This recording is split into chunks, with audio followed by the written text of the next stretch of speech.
Okay, welcome everybody to the third part of our Introduction to Coffee series. TJ Roberts is here, the owner of Kinship Café at 6 and Ann, a specialty Black-owned community coffee store here in the neighborhood. And today he's going to teach us about flash brewing. Take it Ooh. away, TJ. How are we doing today, people, ladies and gentlemen? Hopefully today is well, the weather is beautiful, so I hope that we get a fun time. I'm gonna set a timer on my watch for like some breaks to be able to just leave some space for questions because we're gonna go into a lot of details today on this flash brew, but most importantly, the thing that I want everyone to know is that I have done this for a long time, maybe almost 2 years.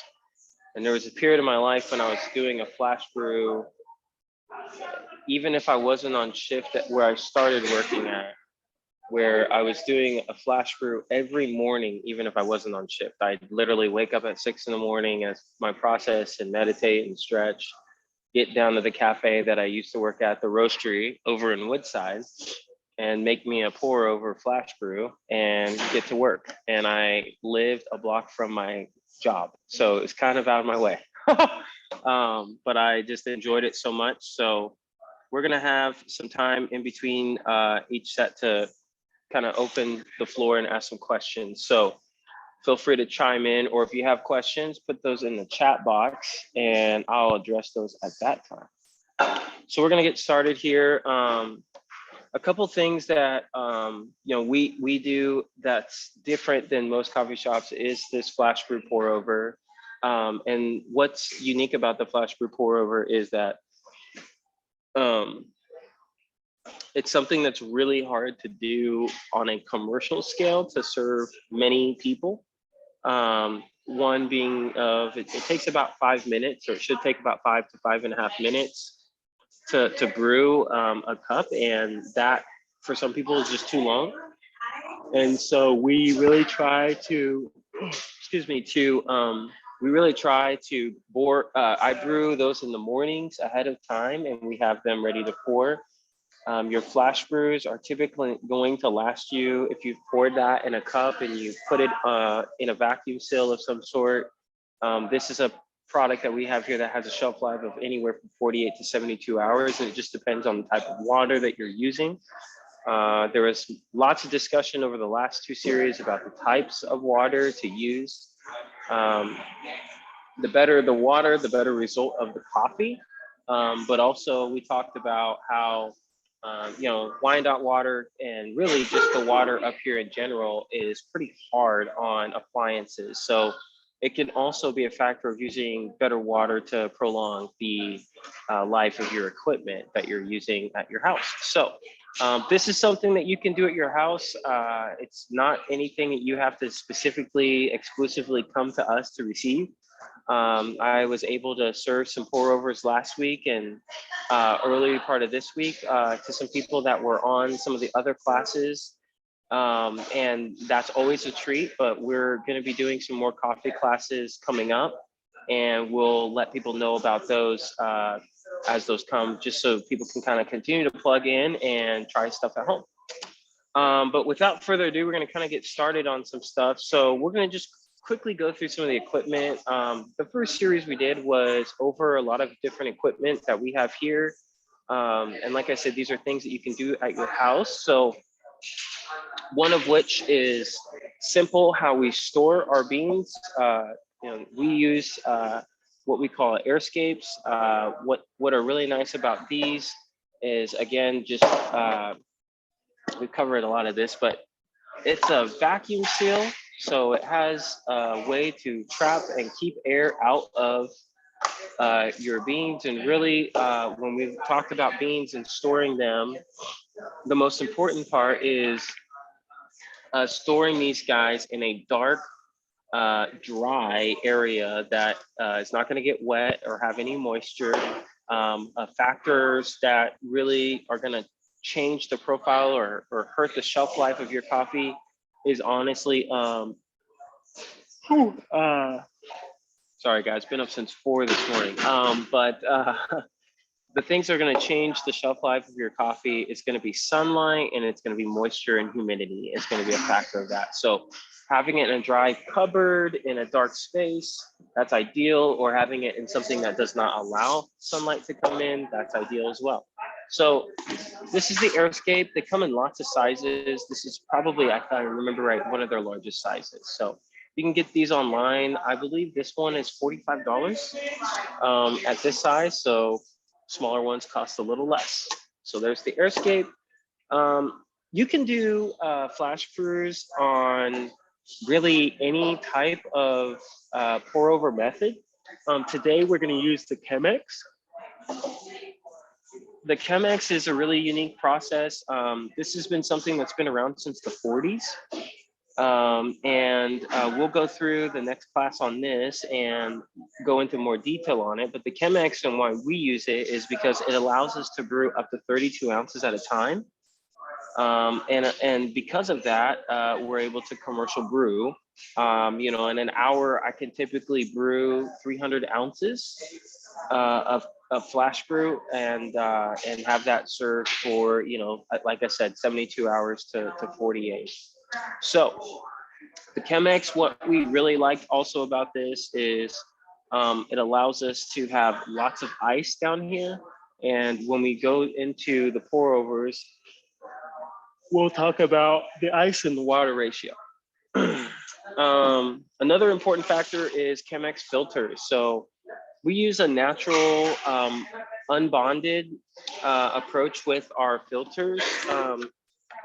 The bonded and unbonded essentially just means this little flap here allows it to be unbonded, so it's not bonded together, and then a bonded would mean that they are together. The bonded and the unbonded are really your own preference. Typically, I use unbonded just because it allows me to, they're cheaper. So let's be honest, they're cheaper. So it's kind of what we go there. And you can get these on Amazon for $7-8. You can get a 100 pack. So this is a 100 pack, and I believe we paid like $8 for it on Amazon. So not a bad deal if you're looking for Chemex filters and how much coffee you could brew at home for $8. So we'll go through, but this is a Chemex filter. Some of the things on unbonded to know is how to create a cone shape. So like I said, it's unbonded. We put that bond together and we fold it kind of like an origami piece. And then we pinch the bottom just like that. And then boom, we've got our funnel. We've got our funnel there for the ability to hold our coffee. When we get the Chemex out, okay, this is what it should look like. And the reason being on this is we focus really on this heavier, thicker flap here. You can see this side, you can kind of almost see maybe even through it just a little bit, whereas this side, it's pretty much more bold. It's because there's more layers, and that's all right, but we're just gonna put that layer right on where the spout is here, where this Chemex spout is, okay?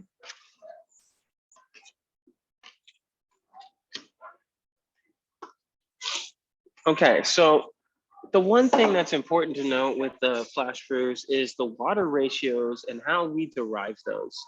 When you're pouring a 16 ounce or a 12 ounce, there's going to be, there's going to be you want to know how much bean to water ratio you want to have. When we commercially brew though, on this, it's gonna seem like we're putting in a lot of water because of ice. Ice is really, it's a thick material. And so that ice is gonna take up space down here. So we're gonna feel like we're pouring a lot of water, but we're really not. And we're gonna pour up to 32 ounces, which is 900 grams in weight of water. And if you were not part of the classes in the past 2 weeks, one of the biggest things that we talked about was weight and how we tried to consistently get a coffee that tastes the same all the time. One of those things is a scale. A scale is going to be one of the most important factors in creating a consistent taste and profile in your coffee. And simply that's just because beans all vary in sizes. Same with tea. If you use a loose leaf tea, 1 cup of loose leaf tea may have a few more different elements, or beans might have a few more different elements because of this different sizes of those things. So if you poured one cup ounce of, or one cup of coffee or tea, and you use the, like a half a cup of beans or a half a cup of dry herbs, you might get a different taste profile where maybe something is stronger or sweeter or just a different note out of there, just because that's not the most consistent way of measuring that way of having a profile. So we always use a scale. The scale weight is going to determine the exact amount of coffee or tea that we want. And so what we have here, and this is something that you can purchase at the cafe for $15, is we have our Brew Smart scales here that barista has given us. And basically it's got a cool little backlit that's blue. It's got a timer, which is really important. We'll go through that pour over and make sure we factor in our timing of our pours. And then it's got 2 different units, a gram and a ounce unit. So when we go to pour the water into the beans, one of the things that is a big factor is the type of thing that we're going to pour. But I just had my timer go off. So do we have any questions at this point so far in the process? Is there any questions over the equipment or anything like that that we've covered?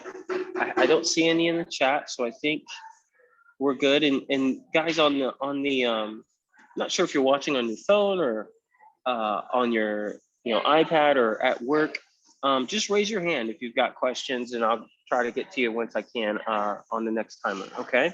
All right. I'm going to continue here. Oh, go ahead. Well, I have a quick question. Sometimes in the program, if you can address the water coffee ratio and yes. how you utilize the scale.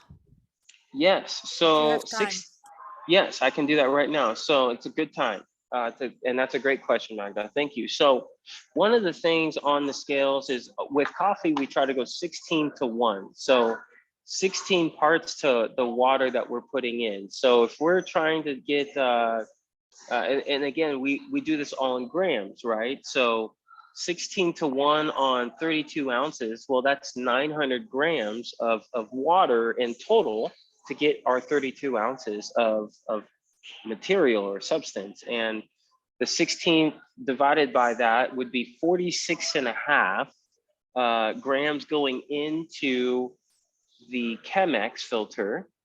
And then while we have the 46 grams here, we're gonna now then pour 900 grams total of water over those beans to get 32 ounces of what we need here. So hopefully that helped answer your question. On 16-ounce pour overs, that's going to be 500 grams of water. And that's going to be roughly, depending on the roast, it's going to be somewhere between 30 and 36 grams of beans. Not a problem, Magda. So that's the 16:1 ratio there. And then when we go down to a 12-ounce, well, 12 ounce is going to be only 360 grams of water. And so we're gonna have anywhere from a 22 to a 28. And why I have the variance, guys, is because there's a light roast and then there's a dark roast. Depending on the type of roast that there is going to determine the type of weight, as well as how strong you like your coffee, right? If you like your coffee really strong, like Laura, just kidding, you're going to have a lot more grams into there. And that's a good question, Laura. The different types of roasts, boy, there's lots of different types of roasts, but the light, medium, and dark are honestly the times, the timing of which the bean is in the roaster. So when we talk about a light roast, we're meaning we're probably going to have a lighter color on the bean. That's going to be where it was roasted in a process or in a way where the heat was taken off pretty early off of the bean. When it reached a certain light color on the bean where it was lighter, and then it was dropped into this, basically it has like this, imagine this, and this is really maybe a terrible way to describe this, but imagine this is a roaster. And this is the kettle where the roaster and the heat is. And essentially what happens is you drop your beans into this roaster, and there's a little tourniquet in here that rotates these beans around this heat. As this heat is going around, there's actually a glass little window. So imagine if you can see this little, I don't know if you see that little like indenture or like where it's coming out. Imagine that just, it literally in scale is a very, very small glass thing. That is how they can help determine the type of roast, because they're seeing the color of the bean as it's rotating around and being turned around in that heat. Once the roaster sees that the color is a certain color, like light roast to medium roast to dark roast. So if it's a lighter color, all right, we've got a light roast. If it's a medium, we've probably got a little bit darker of a color, so it's on that heat a little bit longer. And then if we've got a dark roast, we're probably putting that bad boy around that tourniquet and in that heat for a longer period of time, giving us a different profile each time we go from light to medium to dark. So once they see that color, they literally have this little spout that they pull, and it drops all these beans on this pan. And this pan has this little fan that blows up into the air to help dry and cool off the beans, because they're super hot, kind of like popcorn. And then it's got this little, like, honestly, like minute hand. And this minute hand goes around and it rotates around. And you've probably seen it if you've gone to the roastery, but it just kind of rotates around and it helps move the bean around and cool the bean down. So when we talk about light, medium, and dark roasts, that's typically what it's going to be consistent of, is the timing of which it was roasted for and the color that comes out of it, determining a profile, whether it's, you know, a lighter or a darker profile. And when we talk lighter, think like Corona to Guinness, if you will, okay? But that was a great question, Laura. So now that we're into our Chemex and you've got some ratios down, we've understood what this Chemex guy does. We've got our filter, we've gone through that. We went through how we're gonna store some beans.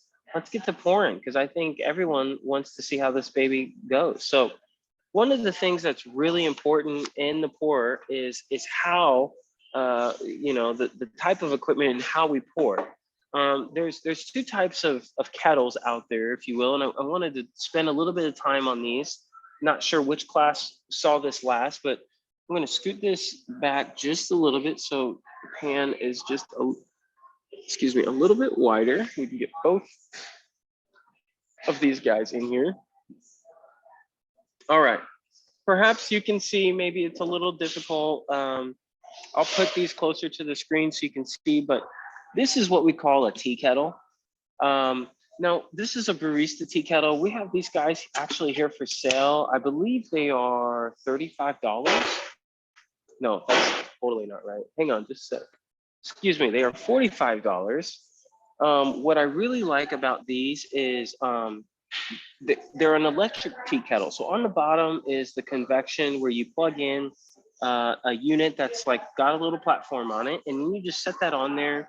What's cool is you can set timers on this barista kettle to have a delay, like maybe you're gonna go take a nap or you're gonna go to bed and you wanna wake up to some piping hot kettle. Well, the cool thing is it's got a timer on it that beeps when it's done brewing to the temperature that you want.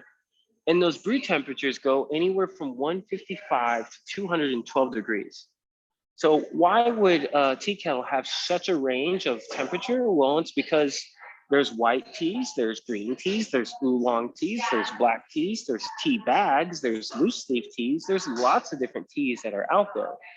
And so those teas have different preferential treatments, if you will, on how they want to be handled with the water. And if you have green tea and you put 205-degree water on it, you're probably going to burn it a little bit. If you have a white tea and you put 185 degrees on it, you're probably going to burn it a little. They're delicate, they're flowers, it's a herb. So you don't want to burn your teas. And it's kind of hard to notice the difference of a taste of a burnt tea. but you'll know it when you know it, because it's not going to have a lot of the notes that the box or the person said that it would have, and it's going to probably have a little bit of an overcooked taste. Like sometimes when you like cook vegetables down and they kind of deteriorate over time, they get a little soggy and soluble, and the flavor is actually just tainted with that heat. So the tea kettle and what we have here is something that isn't going to be something we're going to use for our pour over today, but I just wanted you to know the difference. A tea kettle is designed to pour to a specific you know, amount of water. But it doesn't really matter if it's fast or slow. Okay. And so this guy, and it's stout, it's pretty short. And so because it's pretty short, it's able to just dump, it just dump out a bunch of hot water at a time. The max capacity of weight of water this guy can hold is 1.2 liters. So pretty unique and cool thing there. So that's the tea kettle. Now, let me tell you about this guy and what we'll use today. This is our fellow gooseneck tea kettle. It is an electric tea kettle. It is $185 online. Yeah, that's pretty pricey, or I'm sorry, $150 online. But the one thing that's really nice about this is it has a great warranty with lifetime warranty with Fellow. Fellow is one of the leading equipment manufacturers in the coffee industry next to Barista. And they are known for superior products because of their focus to design. You can kind of see it's a very minimalist, kind of sexy design. I liked black. We also have a white one that is here that is not. They make an electric version of this, and then they also make a stovetop version of this. What's great about the stovetops, and I was highly recommend it if you're someone who wants to try this at home. They're about $80. So about half the price as what an electric kettle is, but you just pour water into it and then you put it on the stovetop. It's got a thermometer on the top of it so you can see the temperature that you're letting the heat get to, and you can just let it rock. All right, we're at another 10-minute block here, so I wanted to open up the floor. Is there any additional questions or any comments, anything that people have to say? You can also put those in the chat. I've been seeing those, and whoop, sorry. Where did the chat go? Okay. Sweet. We're gonna just keep rolling on here then. Okay, so one thing that we really like about this gooseneck tea kettle is because of its long neck, we're able to actually control the timing and the ways of which that we're pouring. So because of that, I can pour fast, I can pour slow, I can pour a lot, I can pour a little. So that's one of the things when we get into pour overs and timing is that it is, I went like 10 minutes without yawning. That was amazing. One thing that's nice with the pour overs is it is ultimately up to the amount of time that we do pour. It is a very important factor to note that your taste profile can be affected by the timing and method of how you pour your water into the coffee. We'll go over that stuff once we get into the actual pour over. But this is why a gooseneck is really great to have for those. And I will be honest with you guys, for a long time, I did not have the money for something like this, and I was using a tea kettle. Before that, I was using a pot, just a little pot that I would boil, and I would be able to, boil a little pot of water and then just, dump it on that. And let me tell you guys, when you upgrade to something like this, it makes a huge difference in the flavor profile and in the type of coffee that you're making. So very, very, very great investment for some delicious coffee. Okay, we're gonna get set up here with some stuff. And I'm gonna kind of show you kind of why and what's important and what's really unique about a flash pour before we get started into that. We've covered some classes, the V60, we covered equipment, and that was all super fun, guys. But one of the things that's super cool about this is being able to manipulate coffee. coffee is an essential thing for a lot of people's daily tasks, but one of the frequencies or variables that you can manipulate in this is temperature, the amount of water, and then the method or the pour that it's coming out of. So one thing that I really like about this type of setup and this type of situation is that you have more control than you would for a Keurig or automated machine. But let's talk about the science here. Last week we talked about, or yeah, it was last week or 2 weeks ago, we talked about the V60 pour over, and that was a hot coffee.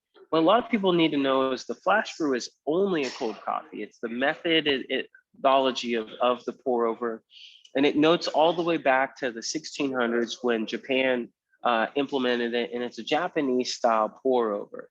Essentially, 2 weeks ago, we had a V60, which was a different type of carafe that held beans. But when we poured into that, we poured a hot beverage. We poured a hot coffee. Nothing wrong with that. Today on the flash pour, we're going to pour and make it into ice, and that's going to be a cold coffee. And yes, Magda, they do have different prices and sizes. So this is an 8-cup pour over for up to 32 ounces. They have some as low as 4 cups. So you could do a little 8-ounce or a little, those types of things. One thing I love about the 8-ounce is the 8 cup will allow you to do a 12 all the way up to a 32. So it's kind of like a full free range of stuff that you can use with that. It can feel like a massive thing to hold or to have on your countertop, but also I think it's aesthetically pleasing too, with some natural wood and some glass elements, just to kind of liven up the kitchen table a little bit. Great question. So one of the cool things about this is we're going to pour this guy into ice. So to tell you the setup before we get started, and then I'll put it together, we're going to take this filter. We're going to put this guy right here on top. Okay. Now we're going to get our water in our gooseneck kettle to the right temperature that we need it at. Okay. And then we're going to pour and get this filter nice and wet, prepared to receive coffee. Is one of the most important things when you're using filters, guys. Even in Keurigs, if you have a replaceable pod that lets you put, plastic filter, paper filters into those with your grounds of coffee, go ahead and take a little water and just get the filter a little wet. And here's why. If you put ground coffee into this and start pouring over it, because the ground coffee is so soluble and the water is so hot and the filter is so dry, it's really, number one, going to probably bring out a very unique profile and flavor that's definitely that you probably don't want in your coffee. The paper tends to carry a little bit of a taste note too. And so having that pre-wet kind of eliminates some of that, so that way your coffee really bleeds through. But when you think about it with this guy, if it was dry, right, like it is now, and we started pouring with coffee into it, coffee and the water goes through here, but the very last thing that water goes through for the first time is the filter, because it's the last thing that's touching the glass and into the bottom of the bowl. So what flavor or what note was being brewed might change just a little bit with whatever profile that would come out of the paper filter. So always pre-wet your filter before you get started. So we pre-wet our filter at the temperature that we like it. Then we pull this filter out. Okay, there's obviously going to be some water in here since we pre-wet it, right? So we're going to take it around, swish it around. We're going to dump it. Okay, then we're going to sit here and we're going to put it, practicing bad habits here, on a scale. Okay, we're going to measure our ice. That is the most important part when we get into the ratios, is we measure the ice here at Kinship. So that way we can have consistency with every kind of flash pour, but also so that way we understand with the gram of coffee that we're putting in, that we're able to have something that is that 16:1 ratio that does create that consistency. So The other thing that's nice about it is you don't want your front half on a large pour, like a 32 ounce. You want your first ounce and your last ounce to taste the same. So essentially, if I like poured it into a 1 ounce saucer and then I finished the pour and poured it into another 1 ounce saucer, both of these 1 ounce cups that I took from the beginning and the end of my pour over should taste the same.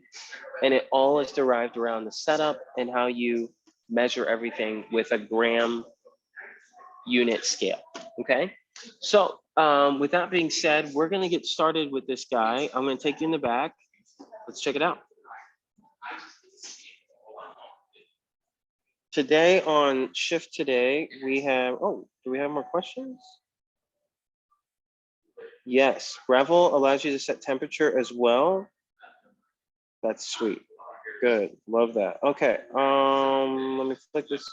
We've got Anna and Bruce on shift today. Thank you guys for covering. Hello, hello. So hello to the KCK community. We're gonna get some. We're gonna get some ice here first, in a cup, so I can just take it over. You want to put ice in that? Just fill it up full. All right, and then we're gonna come back here. One of my favorite things to grab is Goldie. Goldie.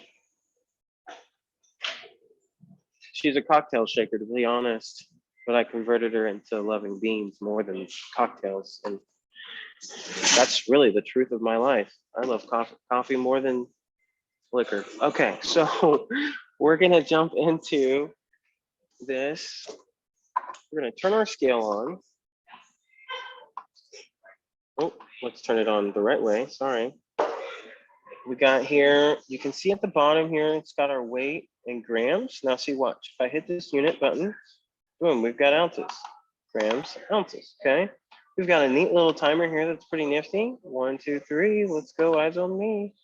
Okay, hold it to reset it, an on off button, and then tear right here, which I think is, I have no idea what language, but tear is just 0.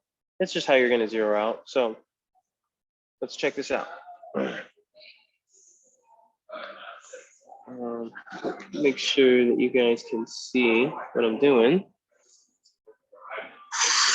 Hey, can I get your camera skills, bro?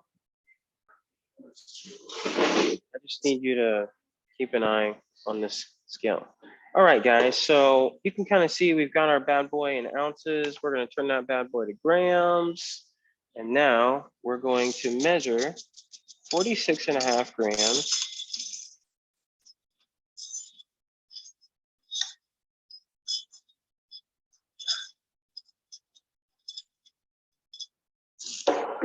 Pretty close. Okay. So we're going to go 46.8 today. I'll live with it. We're going to vacuum seal our airscape, which is pretty neat here. Nice and locks up really tight. One of the coolest things I like is just the sound. It's kind of like Darth Vader, if you can hear.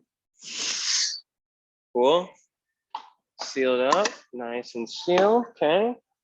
We've got our coffee gram weighed. Just stay on that. All right.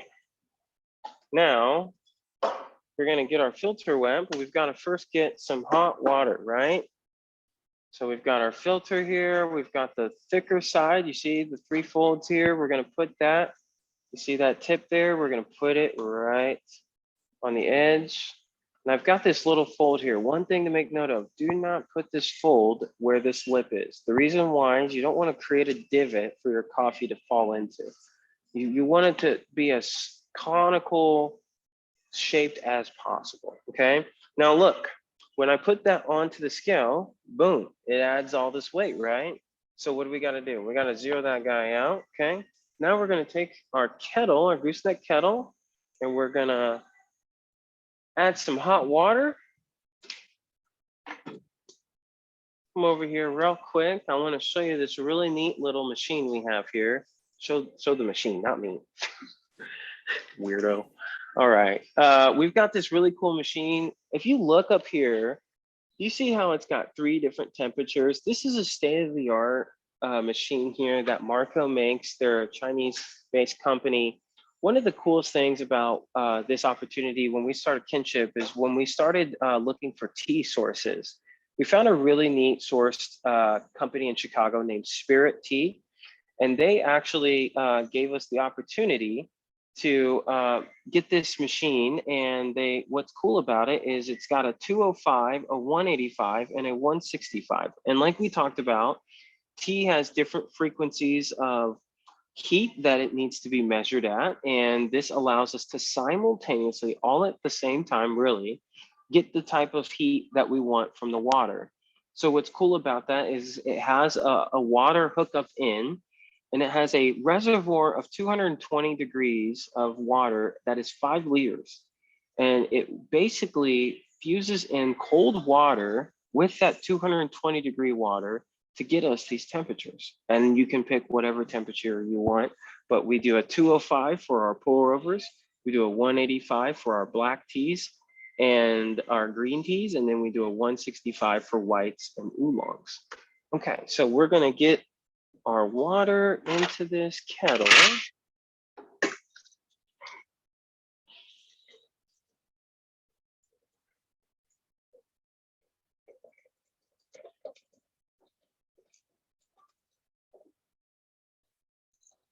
Lots of water, 32 ounces. This thing is a hoss. Okay. Put our top on. All right, now what we're gonna do is we're gonna get our filter nice and warm or wet, just like so. You can kind of see how it drips through at the bottom down there. Now, if we were doing a pour over, this would be acceptable just because that's typically what happens. Now, when we do a pour over, one of the things that's kind of unique with this is the pour overs are really designed to be down here, and that heat is still at 205 degrees, right? That water is still at 205 degrees. So one of the things that's unique about this is when we have ice down here, it creates a scientific chemical reaction with the coffee, bringing out a very much different finish than what we get with a regular hot pour over. Okay, so like I said, remember we got that water through here, we're gonna whisk it through. Give it a dump. We've got our scale here. We're gonna zero that bad boy out. We're gonna add 300 grams of ice. Just keep it there. Gonna get some more ice.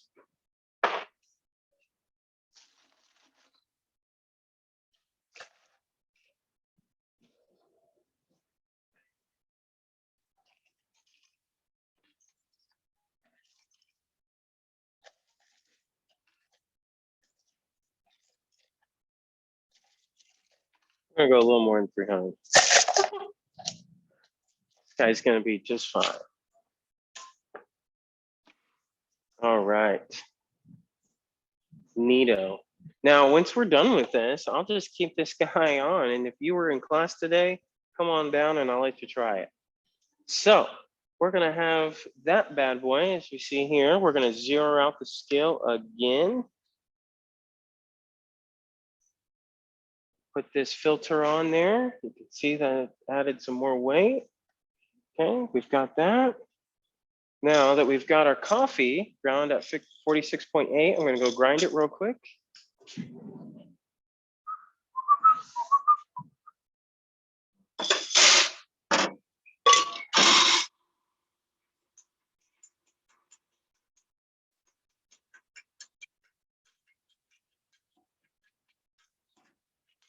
All right, got our grinds.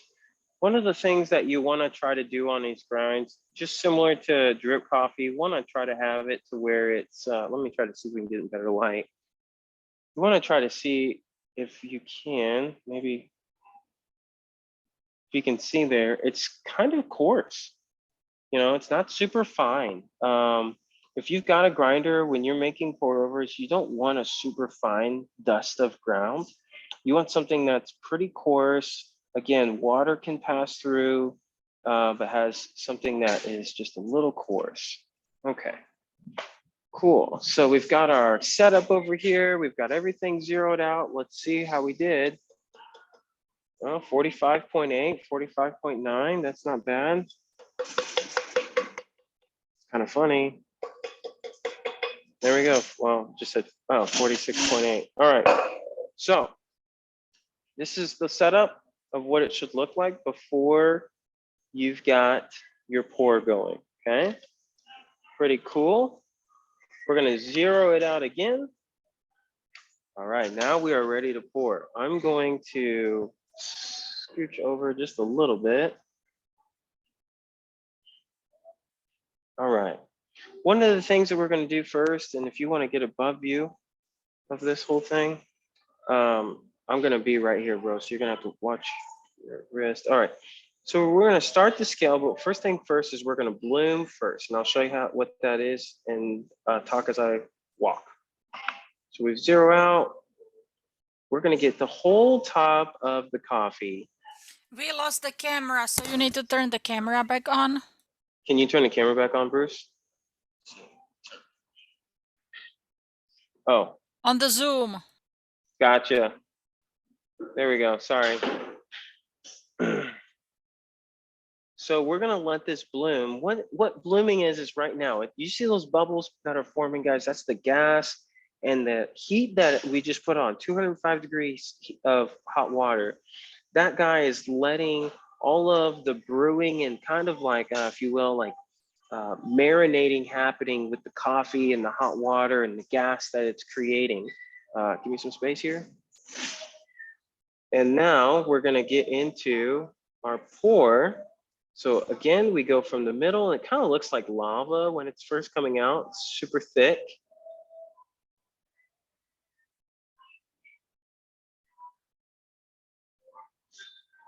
We're just gonna go around the edge and through the middle.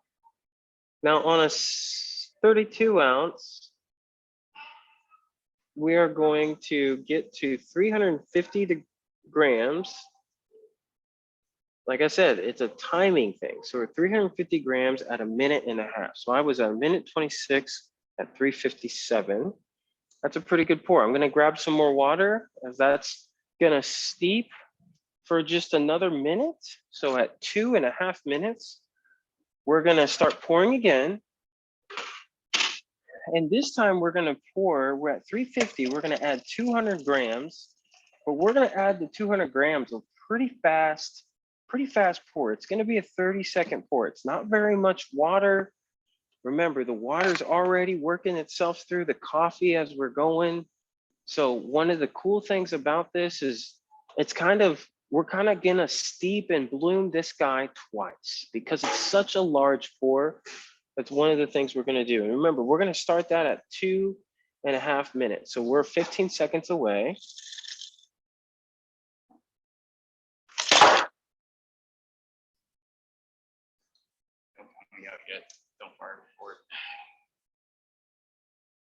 We might have a little issue, but we'll manage. Apparently.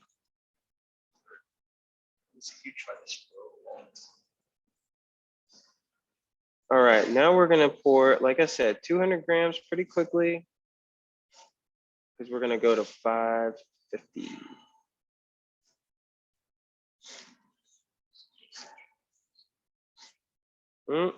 Really close.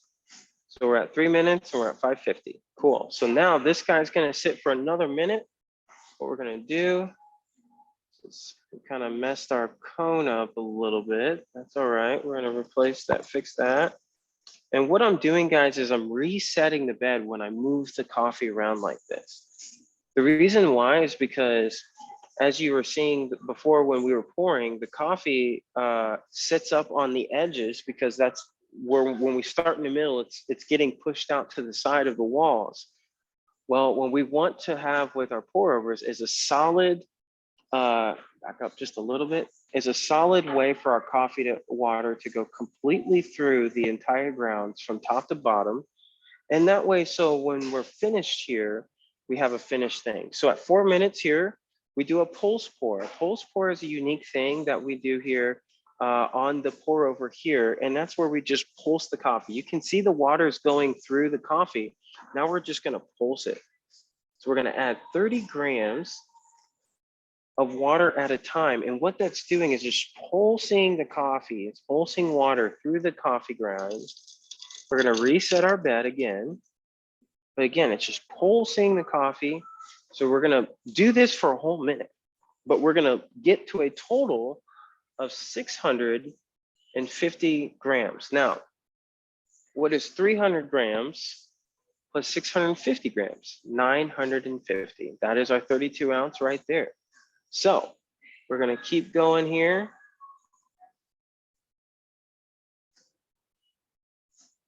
So you can see we're at 6:15 with 4 minutes and 50 seconds. And I'm gonna top her off, totaling 650. Now, if you remember correctly, we had a little bit of more ice than we wanted to. That was at 318. So if we really did our math correctly, we're a little over 32 ounces, but I think we'll live. We're gonna reset the bed. And this guy is gonna be ready to drink once all of that water is through.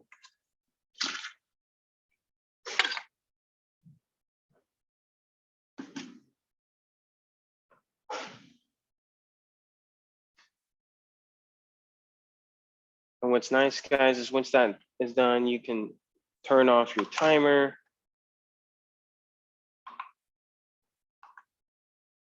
And let that guy just hang out.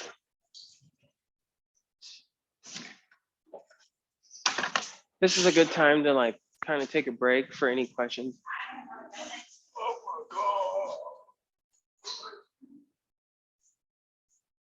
Open the floor up if there's any questions anyone's got. So TJ, that Yeah. amount that you just made, is Yeah. that what you're saying that really is good for like 48 to 72 hours?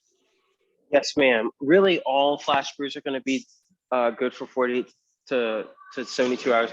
The factor on the variable is how good your vacuum seal is, and then how much space you have left. So, you know, if we have a big vat that's got vacuum sealed like really well, but I've only got half of it full, the factor is that sunlight, the air, all of that is going to percolate up here with that space, and that is going to allow for fungus and mold to be created and made with that flash brew. So if you fill it all the way up, you're probably going to get your 72 ounces or 72 hours, sorry. And you're probably going to get a pretty good shelf life on that for it to taste really good. So just think about those types of things when you're storing things. Try to store it to the brim and drink it all. Drink all of it. That was a great question, Laura.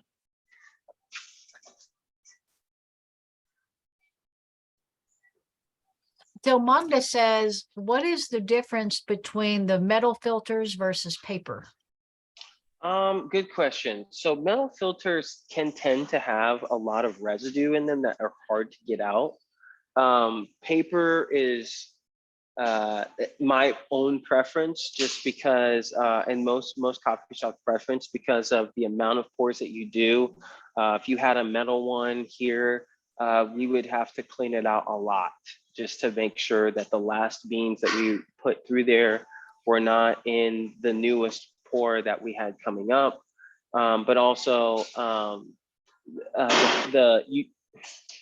you can still use a filter in a metal kettle situation, but it might make the pour really slow, and so your extraction time on that bean might be a little too long.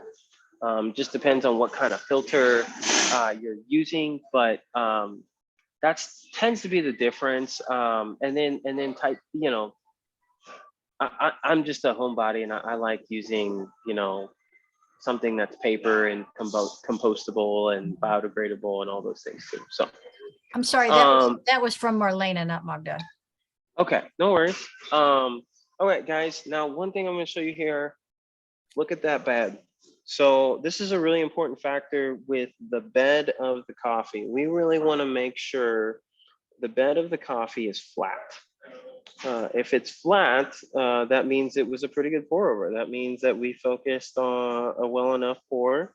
We don't have any holes or divots. Sometimes you think of like gophers or little squirrels that bury themselves under the ground, and there's like those little like kind of valleys or kind of little ways you can see where they've been going. We don't have any of that, so this should be a pretty good pour. One of the things obviously is to get yourself a delicious cup. You can get one here at Kinship, or you can get one anywhere if you're making it yourself.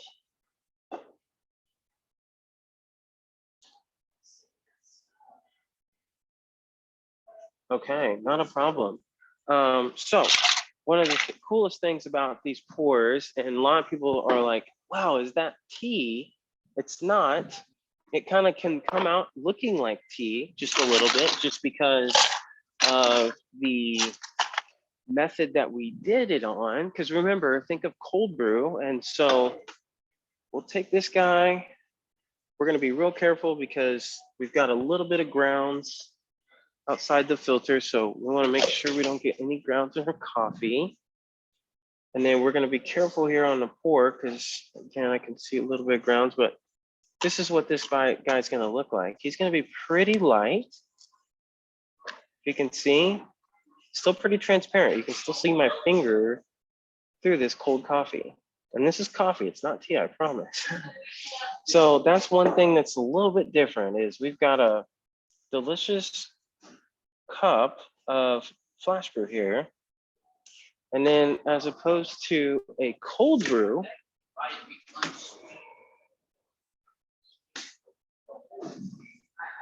which is processed overnight in a fridge, that is very dark. So you can see the difference just in the pour. So one of the benefits, what are the reasons why would I want a flash pour over a cold brew? I mean, gosh, TJ, that just looks like a lot of work. Well, sometimes it's worth it, guys. A cold brew is brewed overnight. And so that brew method, since it's overnight and it's with those beans for such a long time, it's gonna deliver a really strong cold coffee. I'm gonna drink this. Oh yeah. And it's gonna deliver a really strong coffee, but also it's gonna be very acidic. It's gonna be bold. That's what people want in their cold brew. Give me a cold brew. You know, it's got boldness in it. A flash brew is really a little bit of the same. It's gonna have the bold flavor profiles that a cold brew has, except it's not gonna have that bold bitterness in it.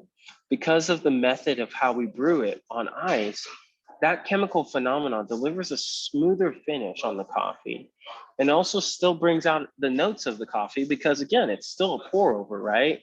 And we changed the ratio of ice to water. So it's not like we're gonna have a watered down coffee or anything like that. It's the right ratio for that amount of coffee to deliver the same profile notes through every single cup that we serve, but also it's not gonna have that acidity because that filter is taking a lot of that acidity out. And then because it's cold down here, that heat is not able to reallow the acidity to pick back up through the brew method. It's not 205 degrees down here. It's actually lukewarm right now, or luke cold, because of the ice that we put in. And that's exactly what we want. We want a nice finish, smooth flash brew. And that's what is great about getting one of these here at the cafe.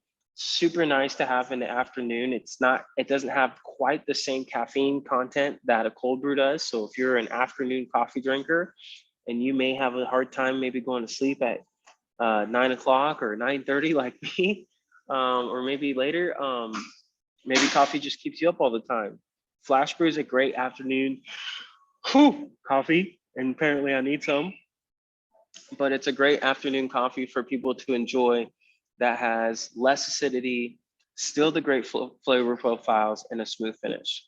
So that's the flash pour here at Kinship. Any questions, comments, concerns?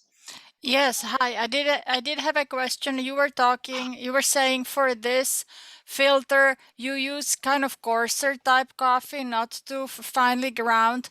When would you use finely ground? What would you use for espresso, for example, and such? Great question. So espresso beans are definitely going to be ground to a fine dust, and I can show you the difference on the grindings of that actually here on the camera.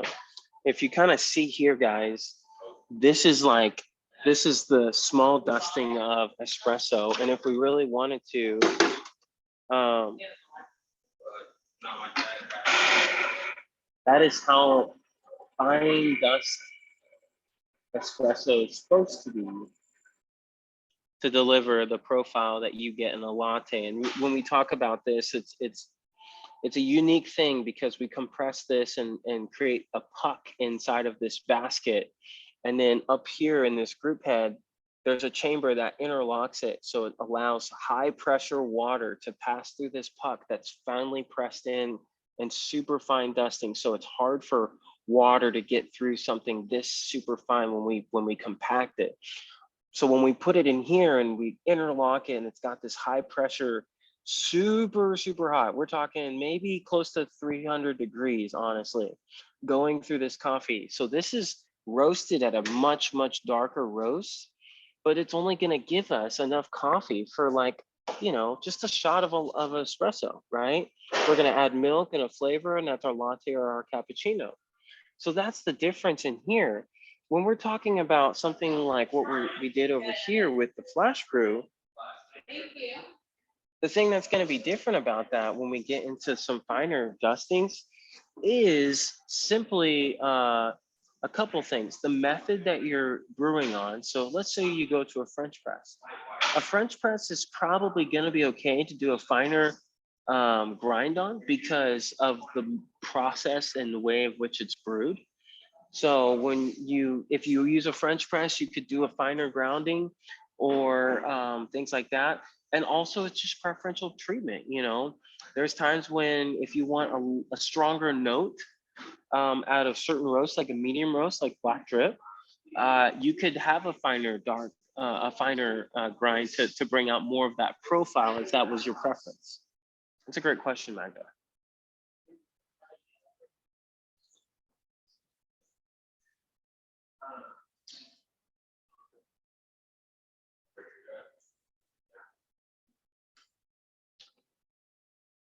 And I think, Well, perfect. go I ahead. will be over for your chai soon. Do not tell my supervisor. Okay, I won't, I I'm promise. coming. Thank you, TJ, again. We'll see you next week for the final part of this series. And in the meantime, everybody get over there and try some of his flash brew. Yes, give it a try. When you come over and you tell me you were a part of the class, I will give you a little bit of cold brew so you can see the difference between the two. And then, you know, obviously if we were going to get into iced Americanos and situations like that for just iced coffees, you would know the difference in the flavor profiles from those three different coffees. But yes, come give this a try. Yeah. Thanks, TJ. I appreciate it, guys. Have a great day. You too. Bye-bye. All right, bye.